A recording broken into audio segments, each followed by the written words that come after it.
This week on Arizona Illustrated, Loveland, the band. And I love my singers. I'm so pleased with them I could just die. Happy. The Pharmacy Museum.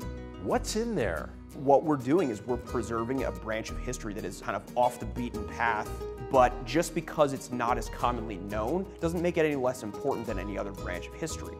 And Crummy Desert Sound. Sounds so good.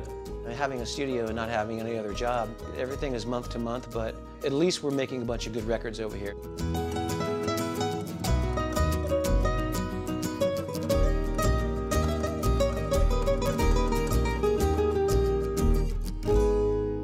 Welcome to Arizona Illustrated. I'm Tom McNamara. Their sound resonates with a southwestern soul that is both powerful and unique. Singer, songwriter, and founder David Bryan leads this ever-changing collective of Tucson musicians with songs of heartbreak, regret, late nights, and wanderlust. This is Loveland. I've always sung. Might not always been so good at it, or very good at it, but it's just something I always wanted to do. I got my mustache trimmed especial for you. Well, thanks. I appreciate it. When we started, I just see somebody say, "Hey, you want to play with us?" A couple years ago, I ran into Dave, and he says, "You should come play with us sometime." I'm like, "Yeah, sure, whatever." He's messing with me. He doesn't really want me to play. But then another time I ran into him, and he said it again. I'm like, "Well, I don't know what I'll do, but sure, I'll come into it." So I brought my ukulele and decided to do backup vocals, and been there ever since. It's quiet here at night, and there's not too much for me to do. They're easily in my top 10, and that's why I was so excited about getting into it. And not just Tucson bands, they're like my top 10 bands. A lonely night could be so long,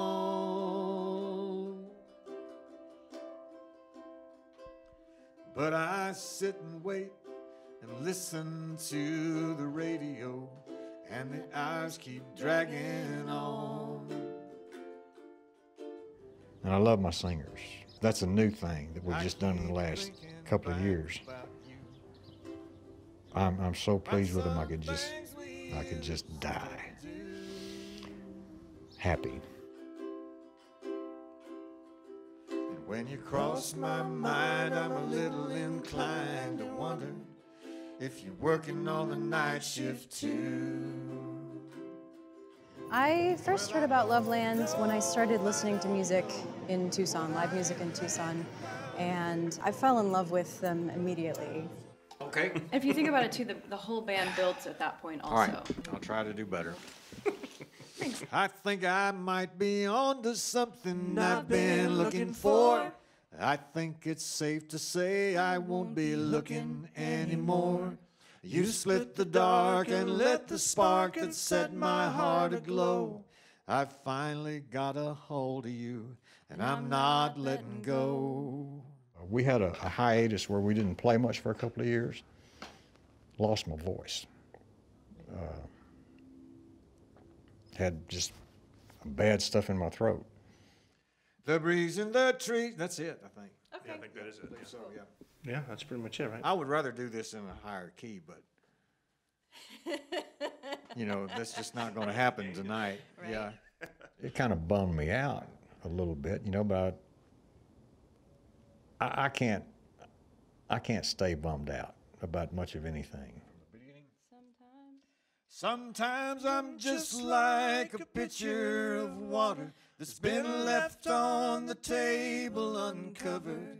I finally decided, to hell with it, I was just going to sing anyway. So we started trying to figure that out, and we dropped things like way low.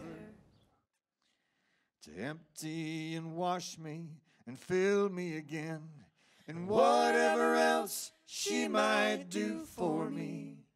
Let's figure out a thing. And now we're back in the same keys we used to be in. I think my voice has pretty much come back. You learn a few tricks. I got my thermos full of tea here, which I love. I love my little thermos.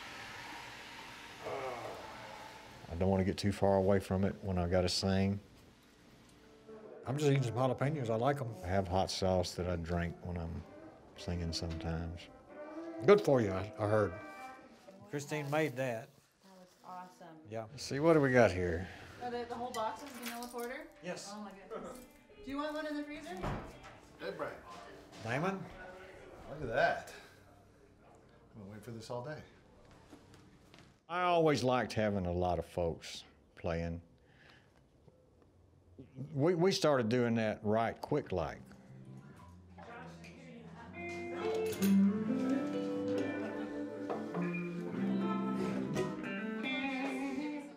Who's the boss tonight? I got this idea that I want to get more women in with us. I made that a crusade. It's like, I am going to have women in Loveland. We need them. Women musicians in Tucson do not get the respect and recognition they deserve.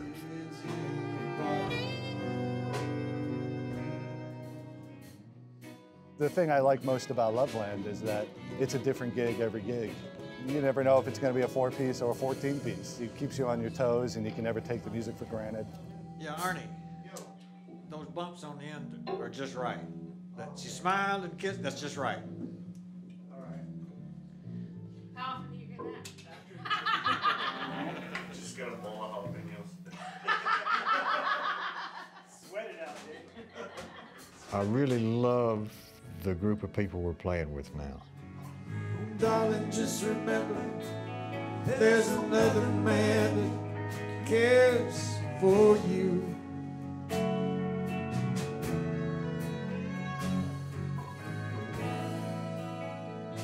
They've learned a lot about how to play together in this band without interfering with each other.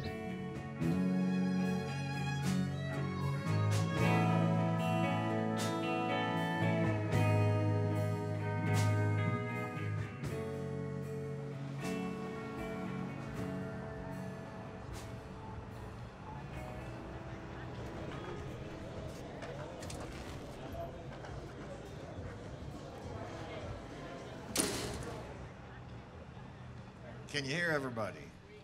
Well, all right. Yeah.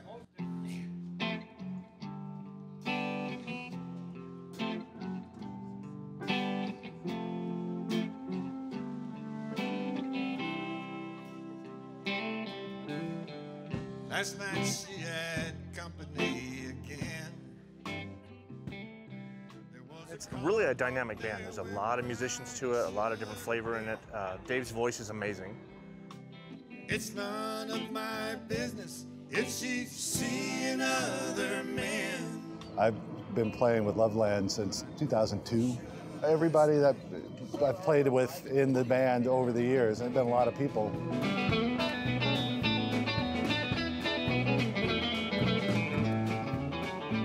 And everybody who shows up is a great player, so you got a lot of confidence in the people you're playing with, and everybody's serving the song. She had a way of moving time along. She was one in a million with a million and one disguises. This is probably cheaper than some people's fishing hobbies or bird hunting.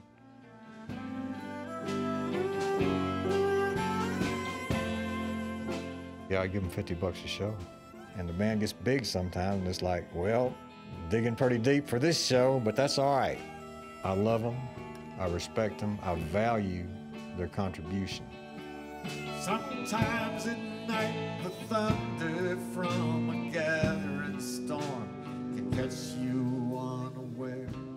I don't think there's anybody in the group that does it for the money. It's really an honor and a privilege to play with the people that I play with and playing these tunes. If you sit down and get to know Dave even a little bit, he's lived probably a dozen lifetimes in his life. And so a lot of that is reflected in his music.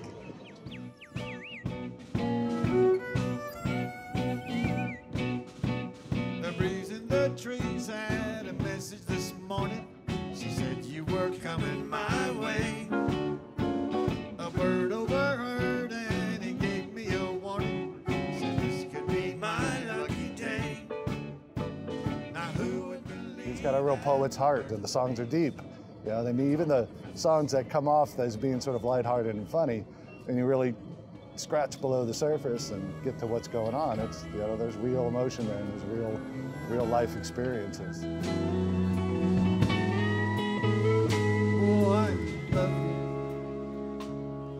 Didn't want to let you go. 'Cause I was so afraid. It comes down to intention. You know, what are the reasons that you're playing music in the first place? For Dave and for a lot of these musicians, it's not about doing anything other than exactly what they're doing, which is playing for the love of playing.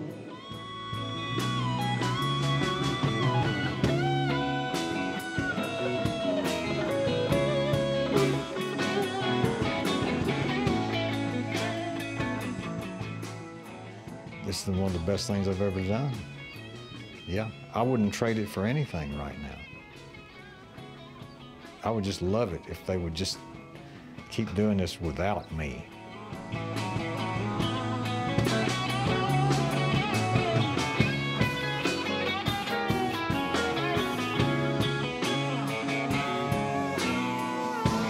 People only see the things they think they wanna see.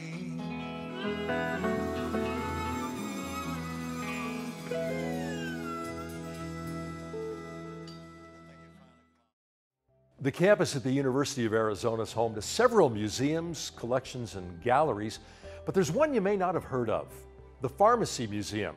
It is the world's leading collection of artifacts, photos, and exhibits dedicated to the history of pharmacy.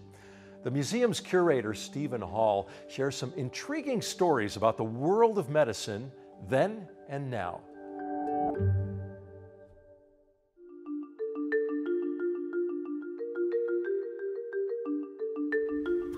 Yes, this is me in my natural environment. My job is very unusual. I make the joke that I get paid to play with old drugs.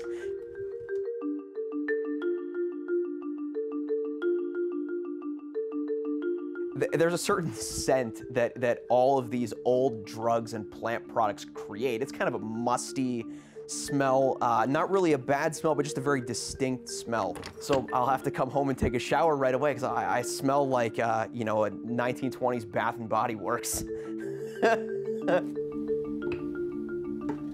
My name is Stephen Hall. I'm the curator here at the History of Pharmacy Museum. We're a part of the College of Pharmacy. The museum has been here since 1966, and we have one of the world's largest collections of kind of pharmacy antiques and pharmacy history. We have a whole lot of items, probably about 100,000 pieces or so in total, like just an extensive collection. Most of it is 1850 to 1950 or so. We have some that's older, some that's newer, but generally in that time frame. This owl drugstore had its name because there was a great horned owl that lived in the rafters of the building. So it was sort of the shop pet, if you will. We'll do 2 trips. I'll come back for the second half of the groove here. Yep. See if you can finish the jingle. Plop, plop. Fizz, fizz. Oh, what a relief it is. Plop, plop, fizz, fizz. Oh, what a relief it is. So we have stuff from that ad campaign. We have a stack of prescriptions there from the Prohibition era. I'll give you 3 guesses what they're for. Alcohol. Looks like you only needed 1 guess. A very interesting historical parallel is medical marijuana today. It's a, you know, it's right. It's a, you know, history does kind of repeat itself. There's a very similar discussion going on today. It's outlandish to think that beer would have done anything for diabetes, but it's a very interesting historical tidbit there. But I promise you that beer does not make diabetes better. I'm not a pharmacist, but I know that. There's things like heroin and terpene hydrate, which maybe you shouldn't take. If you thought something was effective and you put it on the market, you're talking pre-1906, there was really no regulation whatsoever, really the Wild West. You're talking about if you had a bottle of Joe Schmo's Cure-All, you didn't have to list what was on it, any of the ingredients, you didn't have to prove it was safe or effective, you can just sell it. Around 1906, we had the Pure Food and Drug Act, and that changed. At least we had to list what was in the ingredients on these drugs. Every drug has a side effect. You're putting something in your body that's not supposed to be there. It has a benefit, and I think that's what we've learned over time, that just because a drug is effective doesn't necessarily mean that it's safe. The most rewarding part of my job, by far, is people coming to see it. Because what we're doing here, and what all museums are doing, is a public service. We want to engage the public, we want to educate. It's an informal learning setting, but it's no less important than a formal learning setting. If you look at the maker's mark here, I mean, it's from the Knight company that made soda fountain fixtures. We want people to come and enjoy and learn from what we have here.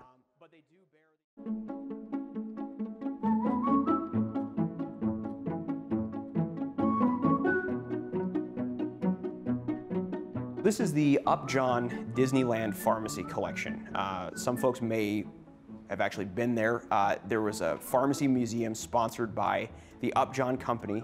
They were a drug manufacturer from Kalamazoo, Michigan. The building was there from 1955 until 1970, and we acquired all of these items a couple of years ago, and so now they're on permanent display here in the College of Pharmacy.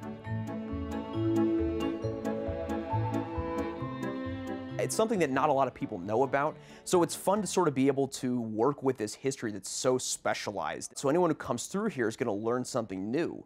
These are called show globes, sort of an old-time symbol of the practice of pharmacy. We draw the parallel to the barber's pole. They would serve the purpose of helping people to find their way in town. This is in a time when most people could not read. So a show globe would sit in a window like this, and it would let people know that that was where the apothecary was, or the doctor. So the druggist often would act as the veterinarian or the dentist. We have dental extraction tools, which are just as unsettling as you're picturing. I thought it was really fascinating. I love antiquities. I love seeing the beautiful jars. Growing up, we had apothecary jars in our home, so it was fun to see the context of them. They weren't quite as ornate and beautiful, but I have fond memories of them. But his bottle says it's from Tucson, AT, not AZ. Arizona Territory. It's because we weren't a state yet. It was the Arizona Territory. This is AT. I think anybody would be interested in it because, I mean, all of us have had to deal with a pharmacy at some point in our lives. And to think back that in Arizona, particularly in its early days, the pharmacist was probably the only medical person in a town. That was their full medical and healthcare service. So it's really interesting to see those items here.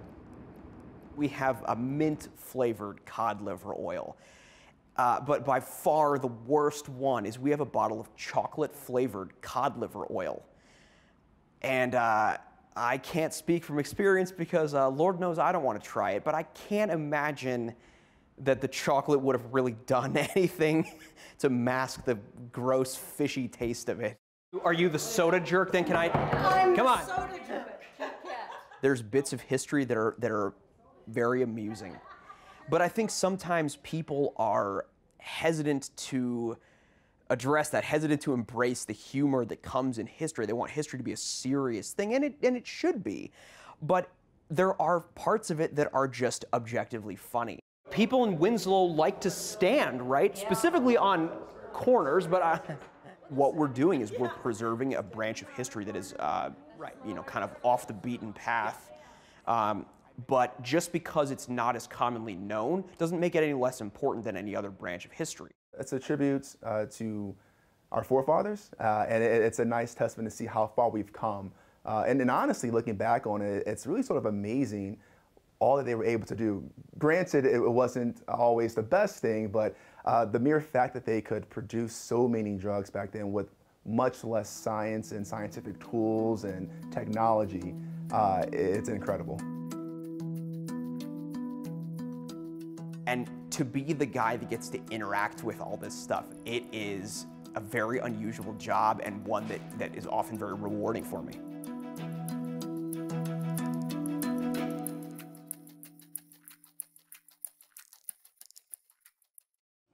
Sound engineer Matt Rendon has been influenced by recording heavyweights like the Beatles, the Kinks, and the Beach Boys. But now he's creating his own brand of lo-fi sounds, producing some of Tucson's most interesting music. Last May, arts and culture producer Andrew Brown stopped by his Midtown studio for a visit and to hear some of Matt's Crummy Desert Sound. 60s music was the perfect match of the kind of music that was being created and the recording technology. They had come as far as they could with microphones and limiters and compressors to record live music, and I think that's why it sounds so vital when you hear it today. We're in Midtown Island Studio, 25th Street, Tucson, Arizona. This has been the setup for the last 4 or 5 years. There's an 8-track ADAT machine right here. Julia Neal and his band, which is Connor Gallagher, Grant Bayshow, and Adon Martinez Key, that's the backing band. They're gonna come in and they're gonna record some live backing tracks. The drum kit has got 3 or 4 mics on it. Connor and Julian are playing through these Princetons right here. We want this kind of like sound shooting off around the room and back into their microphones. The idea is you get bleed. So everybody's microphone is picking up everybody else's. So it becomes like sort of larger than life. That's kind of like the main thing I'm chasing here, you know? It's just to have that feel of a live, raw performance. Quite frankly, it's pretty costly because a band has to be really, really prepared in order to record it that way. But here, it's relaxed, and you know we have a clock on the wall that's never correct. I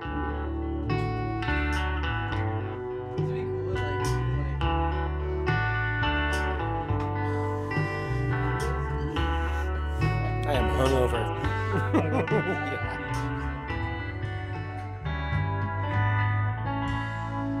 Very cool. Yeah. Nice. So, I was driving a truck for a thrift shop. Got to the point where my body wasn't rebounding anymore. You know, Monday would come around and I wasn't any better than Friday night. I got dismissed from that job, kind of like at an age where nobody's gonna really hire me. I don't have a lot of skills. I just looked out here and I was like, well, why don't I just try to do this for a while and see what happens? And it's gotten to the point now where I can't even remember who was in last week. I came out here from Austin about a month ago to record on a friend's record who happened to be recording here. We'll just go song by song, chronological order, just like work out the harmonies. He just has a way of making you feel relaxed. I have this mic pack in my back pocket. It's like the world's biggest wallet. Sorry. I'm used to it because of all the money I carry around, you know.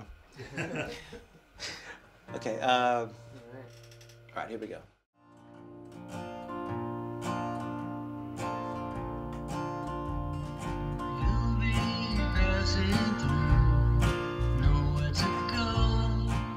There was a song that Julian wanted to play acoustic on, but because of the size of the room, we weren't able to get a great sound out of it. So we had him overdub it with the rest of the track. And that's what happened. And now we're going to do it again.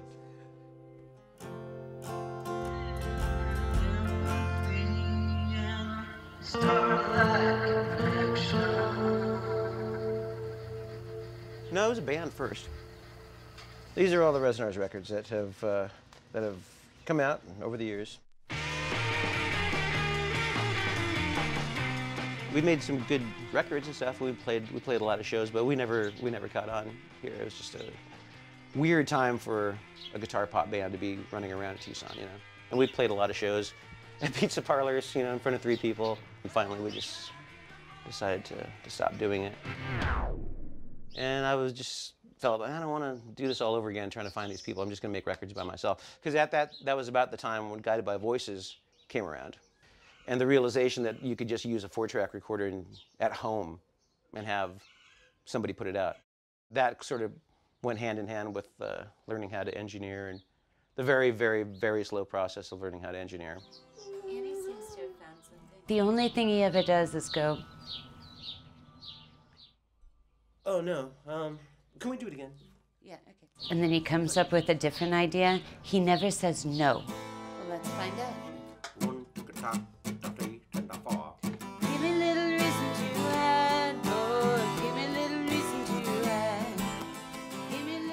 I came in with a song, then we made an album quite quickly.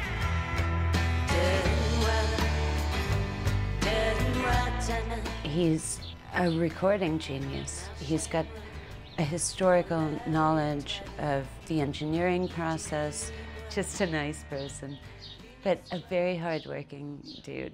Nonetheless Blue and Lunar Kit came out both on Get Hip Records. I never knew it had a following until 2012. All through the 2000s I was doing other things and recording in a room and just not knowing how that music was affecting anybody. I had made the last record of a 3-record deal with another label, and I was considering just like going to school and doing something else completely. Because I just felt like, well, whatever it is I'm doing, it was just the smallest of trends, and now that thing is over, you know? Burger Records, in association with Lollipop Records, proudly presents the most sensational collection of the year, the Complete Resonars. It was the guys playing these records for people in California that sort of got the new audience, but then this was the first record that came out to that audience. This record and Power Drowning by Audacity were the first LPs that came out on Burger. Recordings from their self-titled debut, Bright and Dark. To find out that those records had been listened to and appreciated the whole time and I just wasn't aware, that was a great feeling. Basically saved me from not doing music. When I was a little kid, I thought I was going to play running back for the Green Bay Packers, you know, but that didn't quite work out for me. And having a studio and not having any other job, everything is month to month, but at least we're making a bunch of good records over here.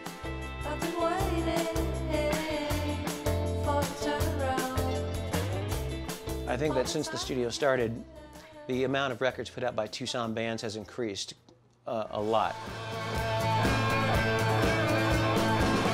Running out of things to say, Andrew. It's nearly impossible for me to talk about this kind of stuff, but yeah.